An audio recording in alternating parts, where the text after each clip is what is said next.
The test is in 4-part, Part 1, Part 2, Part 3, and Part 4. Now look at Part 1.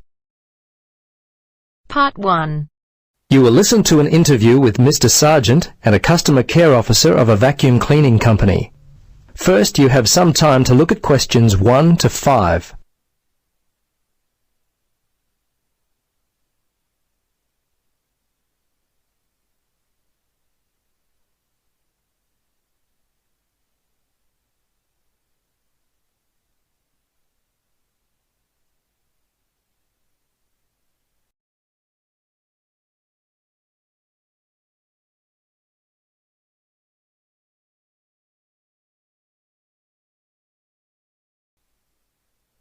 Now, listen carefully and answer questions 1 to 5.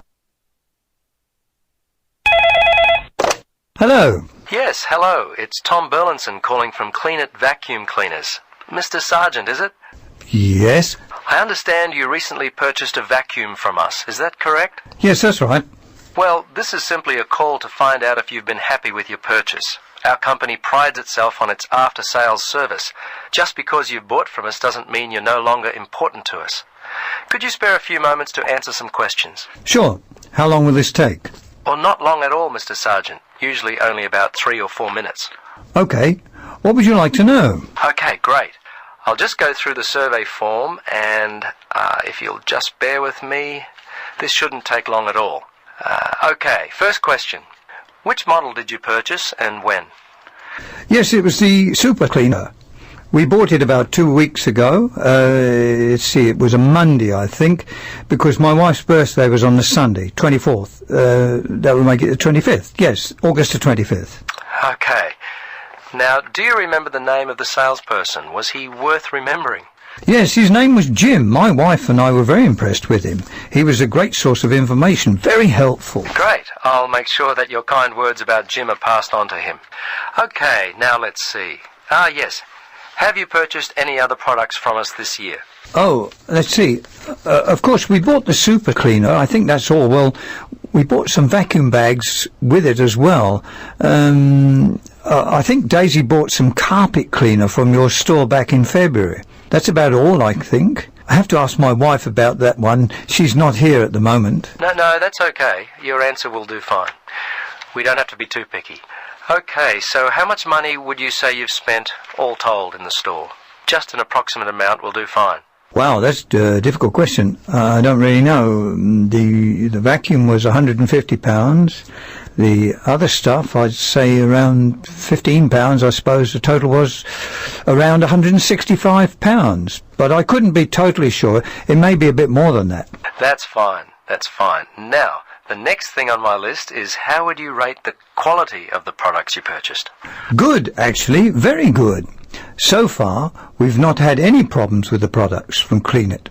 Service and value have been very good. So I guess you have a loyal customer. Oh, wonderful. I'm really pleased that your experience with our company has been a positive one. Tell me, do you purchase any other items of cleaning equipment? If so, from whom? I'm very fussy about the interior of my car, you know. The seats and carpets, I found a product from Easy Clean which works well on the carpets and an air freshener from Mr. Tidy that really smells good. Apart from that, I couldn't say for sure.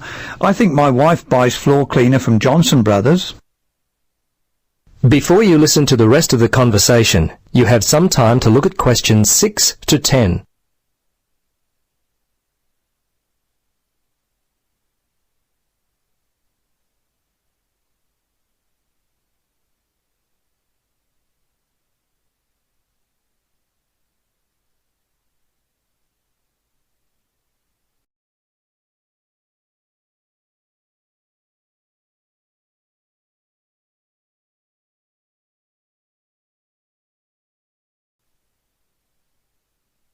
Now listen and answer questions 6 to 10.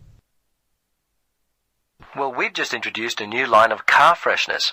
You might like to stop by. We'll offer you a 20% discount. Okay, we're almost to the end of the questions. Now, I know you were happy with Jim, but overall, how would you rate the quality of our service? Fine. I thought it was good. The lady in accounts was a little unfriendly, but overall I would say the service was quite good, actually.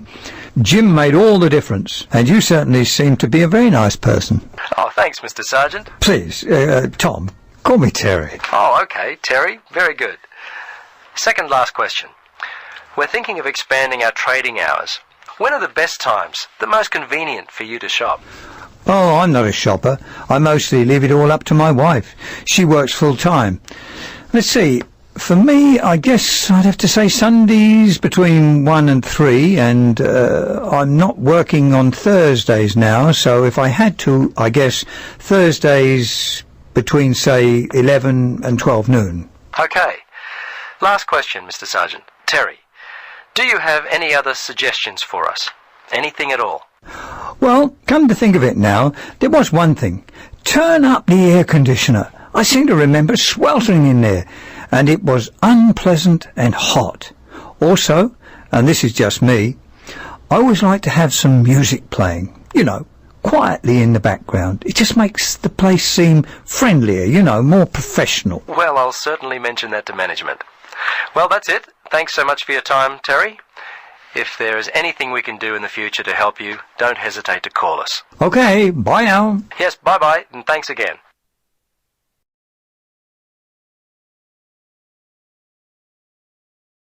That is the end of part 1. You now have half a minute to check your answers.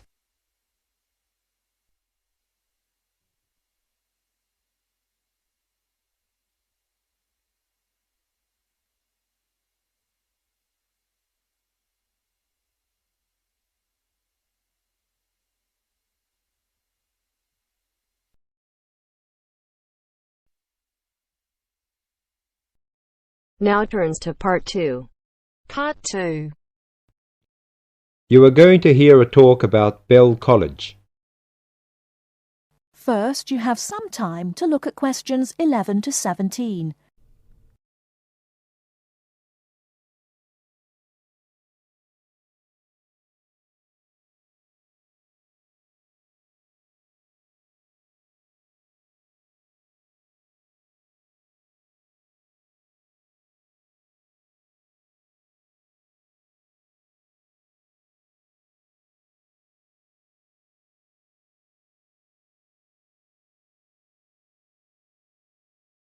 Now, listen carefully and answer questions 11 to 17.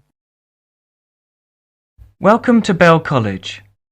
The aims of the college is to foster the growth of international understanding through the provision of a high-standard educational course. Second, the college is based in a residential setting for adult students from abroad. And last is to make a positive contribution to the development of teaching English as a foreign language. Bell College is one of a group of schools run by the Bell Educational Trust, a non-profit-making educational foundation. The college offers an attractive environment for study and leisure for students aged 18 or over. 160 students live in comfortable single and twin study bedrooms on the campus, and a further 70 or 80 with carefully selected local families. The excellent common room facilities in the college are matched by the extensive gardens and sports fields. Superb academic facilities, including a modern learning centre and library and sophisticated computer networks, are available for students' use in class hours and in the evenings and at weekends. A wide range of courses is offered in 3 areas: the main English programme, teacher training, and English for specific purposes. The teaching staff are highly qualified native speakers with wide experience of working in schools, colleges, and universities in many parts of the world. Living in an international community of 30 or more nationalities is an important part of the Bell College experience. Before you hear the rest of the talk, you have some time to look at questions 18 to 20.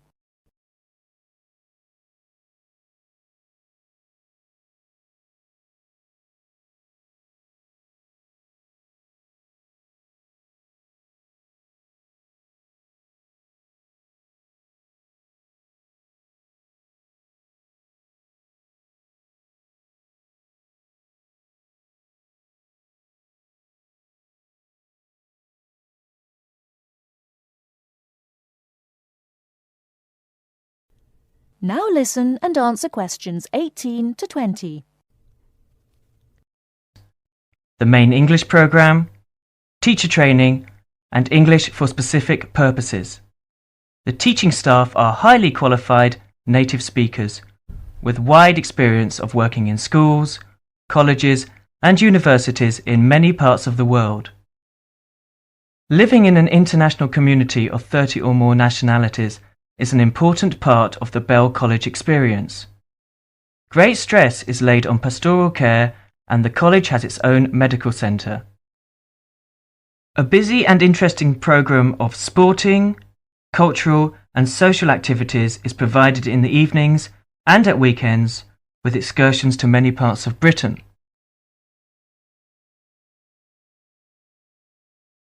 That is the end of part 2. You now have half a minute to check your answers.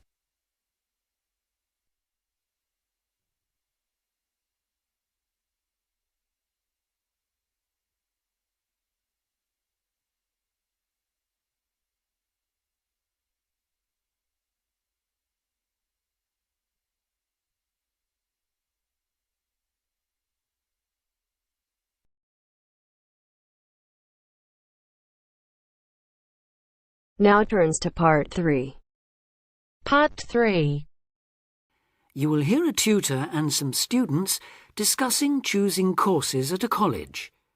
First, you have some time to look at questions 21 to 24.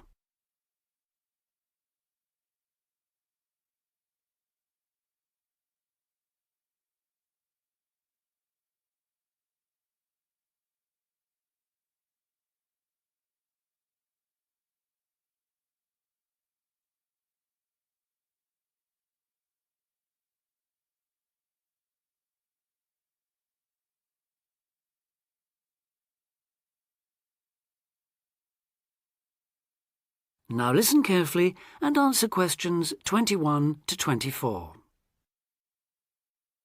As you know, this week you choose your modules for the first year of study. So this introductory meeting is aimed at helping you make informed choices. I think the best way to do this is on a question and answer basis. So who'd like to start? Pat? Yes. There's something I've been wondering about. Will my choice affect my career opportunities? Well, for most students, the choice of Level 1 modules won't be crucial in terms of a later career. In fact, many graduate-level jobs will accept graduates from a range of degree courses. Employers will often be at least as interested in how well a student has performed academically and how the whole experience of university has developed the student as a person, as in the detail of the course options chosen. Selecting modules that will interest you and in which you think you will be particularly successful is therefore also likely to make good sense in career terms. On certain degree courses, though, module choice can be important. This applies mainly to vocational courses, where the degree confers an accredited professional training as well as university education. Usually the modules students are required to take will include all those needed to meet those professional requirements. Your academic department, in this case Chemical and Process Engineering, and the university's career service will be able to advise you, and will be pleased to help you sort out anything you're not certain about. Right. Before you hear the rest of the discussion, you have some time to look at questions 25 to 30.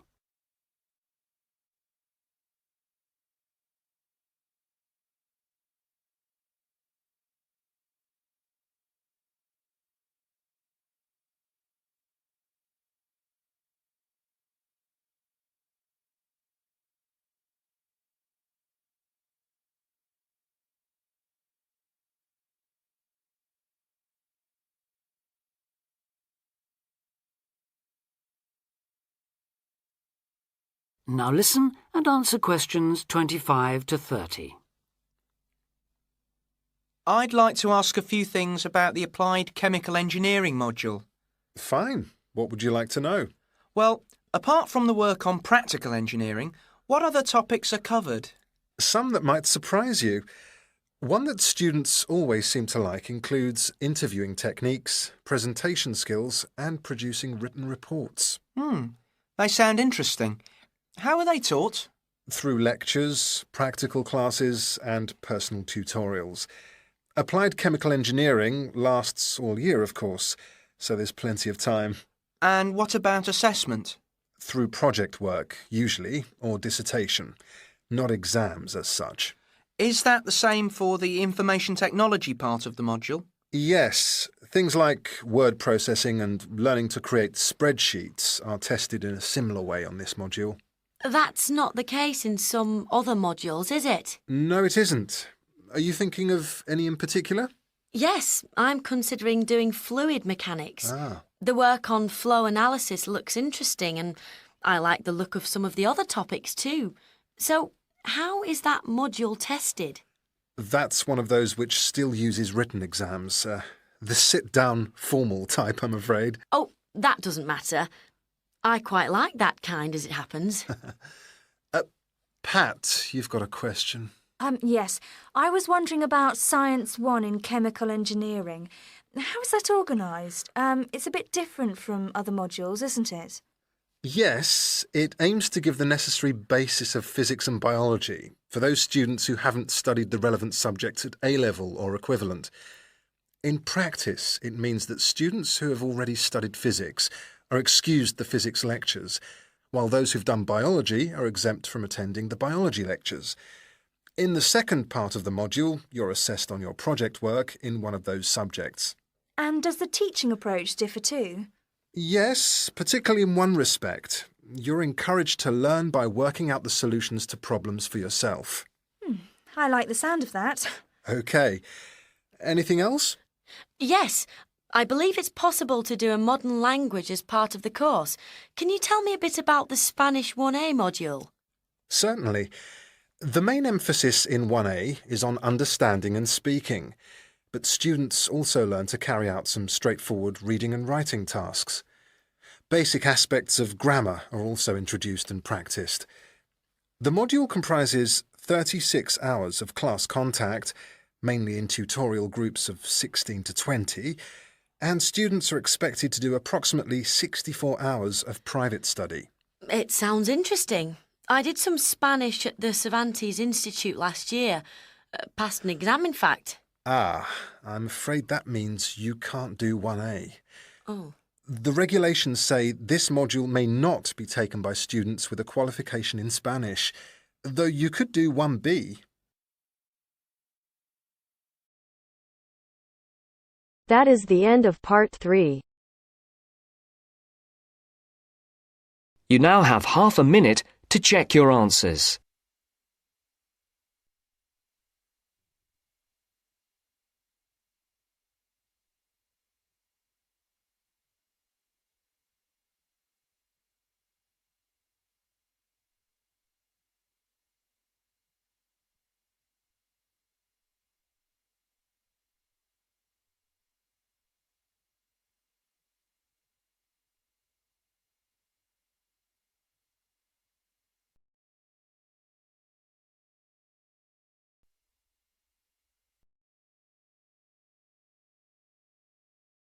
Now turns to part 4. Part 4. You will hear a lecture about customer psychology. First, you have some time to look at questions 31 to 40.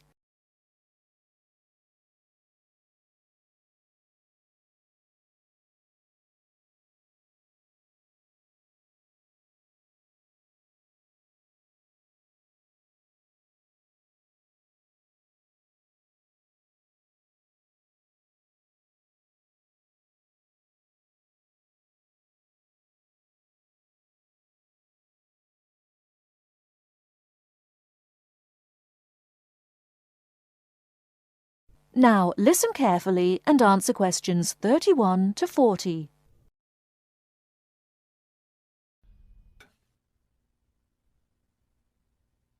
An understanding of customer psychology is an invaluable aid for retailers looking for ways to increase sales.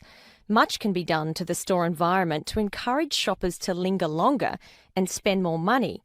The first aspect to consider is the physical organisation of the store. Placement of merchandise has a great deal of influence on what customers buy. For example, a common practice among retailers is to place the store's best-selling merchandise near the back of the store. In order to get to these popular items from the front entrance, customers have to walk down aisles filled with merchandise that they might not see otherwise. Carpets are also used to direct customers through particular areas of the store. Retailers choose carpets not only for their decorative or comfort value, but also because lines or other types of patterns in the carpets can subtly guide shoppers in certain directions. Besides encouraging shoppers to go to certain areas of the store, retailers also want to keep them in the store longer. One way to do this is to provide comfortable seating throughout the store, but not too close to the doors. This gives customers a chance to rest and then continue shopping. Retailers can do a number of things to create a pleasant atmosphere in the store, thereby encouraging more purchases. Music is commonly used, not as entertainment, but as a calming influence. It can slow the customer's pace through the store, making them spend more time shopping and consequentially making more purchases. Scents are also used in various ways. Everyone has had the experience of being drawn into a bakery by the smell of fresh bread. Experiments have been done with other types of scents as well. For example, the scent of vanilla has been used to increase sales in clothing stores. Use of colour is another important aspect of store environment. Certain colours can affect behaviour as well as mood. Light purple, for example, has been found to have an interesting effect on customer behaviour. People shopping in an environment where light purple is the predominating colour seem to spend money more than shoppers in other environments. Orange is a colour that's often used in fast food restaurants. It encourages customers to leave faster, making room for the next group of diners. Blue, on the other hand, is a calming colour. It gives customers a sense of security, so it's a good colour for any business to use. In addition to using colour to create mood and affect customer behaviour, colour can also be used to attract certain kinds of customers to a business. Stores that cater to a younger clientele should use bold, bright colours, which tend to be attractive to younger people. Stores that are interested in attracting an older clientele will have more success with soft, subtle colours, as older people find these colours more appealing. That is the end of part 4. You now have half a minute to check